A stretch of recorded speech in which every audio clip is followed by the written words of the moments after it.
Our DM smote us. He smote all of us. Dark Heresy. We were in the depths of the hive after 10 sessions of tracking down a temple tendency operation to destroy the hive in order to replace every single person of leadership or importance with their seconds, who were temple supporters. We've apparently been listed as dead by the Inquisition by someone who has been remotely saving our bacon or doing us favors, all the while leaving us a trail to the temple's operations. We are a 6-strong force of former Arbites, hot on the heels of some heresy and the level 5 to boot. We all opted for power mauls, shields, big-ass shotguns with exterminators. That's flame projectile single shot. Modules mounted. Out of the darkness steps a furry. He is described by the DM as being regal-looking and like a dog, but a man, yet the muscular and wearing a body glove and armed with 2 wicked-looking weapons. He explains in a voice that is described as noble, strong-hearted but weary, and he is the person behind us being saved, placed as MIA, as well as the string of clues. He explains that he has been hunting the temple tendency and hates the cult for what they did to his race eons ago. He explains that he is the last of his race and he is slowly dying. Chief Arbites says, "Correction, dead." And we all open up. We murder him with fire. The DM rage quits.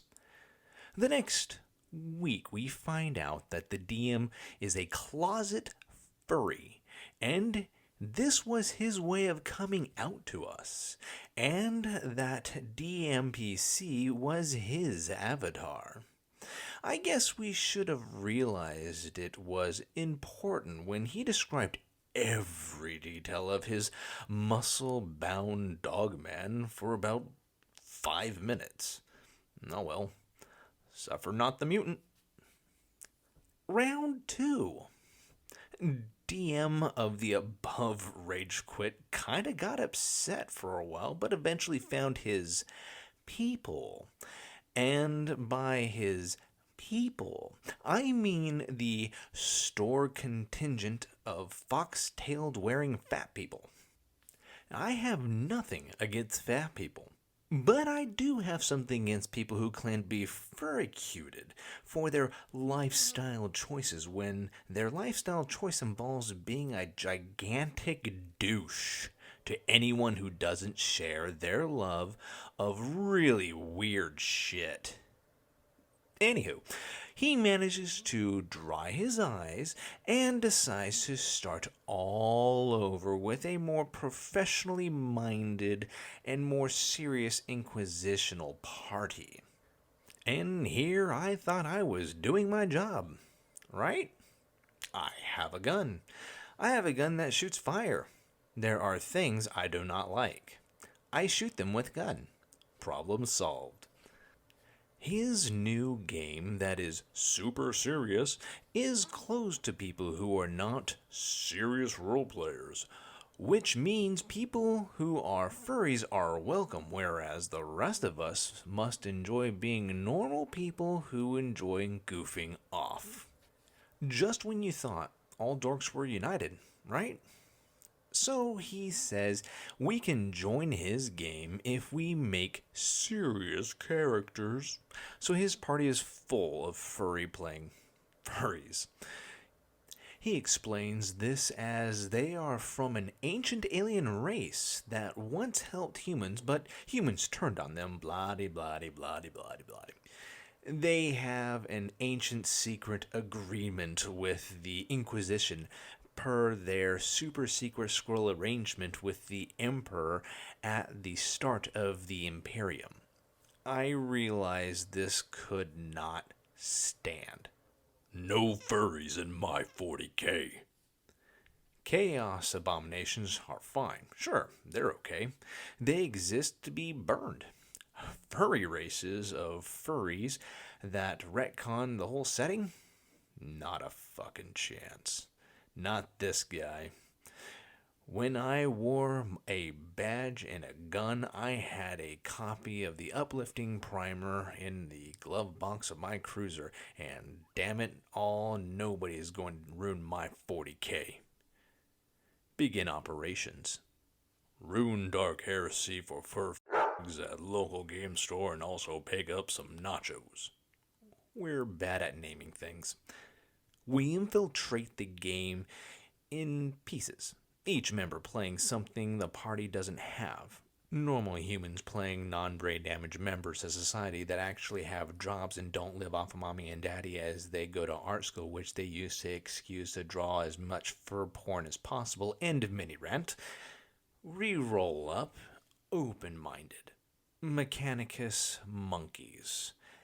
Explaining to the DM that we would honor any ancient treaty no matter what, so as long as we got first crack at Archaeotech and shiny bits. He allows us to join. First gaming session is on the table with 2 long bench seats. I'm sure your game store has those.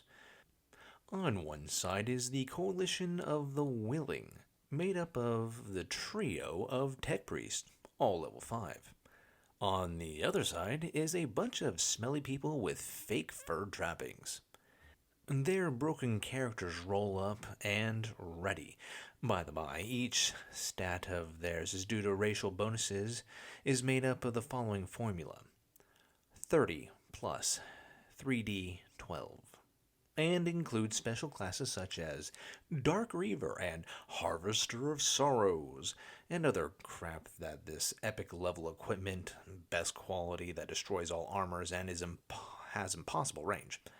For example, there is a sword that he invented that is only usable by their race due to their close relationship with nature.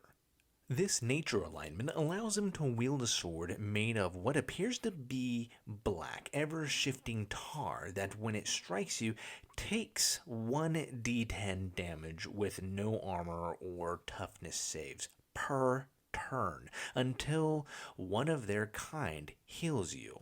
It's called the Sword of Forgiveness, or some other weeaboo shit, as they have to forgive you so you don't die. Thanksgiving dinner poop sword notwithstanding, we are ready. Our once awesome, now fantastic DM tells the party that we were responsible for the destruction of his last game. They stare at us. One growls. One of them actually fucking growled and took his fake tail in his fat sausage fingers and waved it. If people did shit like this 100 years ago, they would be in a place called Wellsville, where they would be exploring a land of electroshock therapy, bath salts, and colonic irrigation with yogurt. The DM says we will begin our story and that he introduces a rule for everyone at the table. He says, and quote, "Anyone who dies in this session is dead for the remainder of the game. No new characters. You just have to watch. All agreed?" The furries nod. This fat chick with a kind of furry mask thing chin moves like a sack of cream gravy. It's obvious. He told them separately that if they wanted to try and kill us with the uncontrollable tar-like stool wand, we would stay dead and they could get broken XP. Not so fast for I looked at the DM and realized my once friend was now a freaking nutcase, and it was up to me to bring him back to normalcy. Or just break his game like a little kid and be a jackass. We were level 5. He has allowed us to take one piece of equipment from the book and 3 reloads. any piece of equipment as standard quality, and 3 reloads. What about cyber implants or anything else? No, it's broken. We have to earn it, he says. Yet furries have an armor, I shit you not. That is 16 armor on all locations, and is made of a silk-like substance that changes color based on mood. If weave coat, yeah. We all choose multi-meltas. I'm sure you know where this is going. 10 minutes into our first adventure, on their spaceship that is way better than any Imperial spaceship and is also made out of organic space plants, 10 minutes into inane role-playing about how beautiful and unique, 10 minutes into cursing humans and wondering why they have to work with us mechanical men, we decide to gather them all into a room. They gather into this room, a room with a huge armor plate piece of crystal glass, and they offer to tell us the history of their people. The DM beams. He hands a sheaf of paper to the speaker. The speaker of truth, apparently, an honored position amongst her clan, tells us this bizarro 40k history where they were behind everything, from the rise of the Emperor and the Dark Age of technology, giving the Adeptus Mechanicus their tech and keeping all of this a big, huge secret. Then they were betrayed. We listened. This goes on for 30 minutes. It is painful. But the moment of glory is at hand. I make the sign of the cog and offer to tell them a history. They call us liars, but we were trying to tell them the real history of 40k as far as human reckoning is. They interrupt us a dozen times over with chants of lies, lies, and howling. Yes, they were howling. At the very end, I say, "This is the one part of our history you forgot, humanitarians." And they seemed puzzled. The DM seemed puzzled. We say, "The part where you die."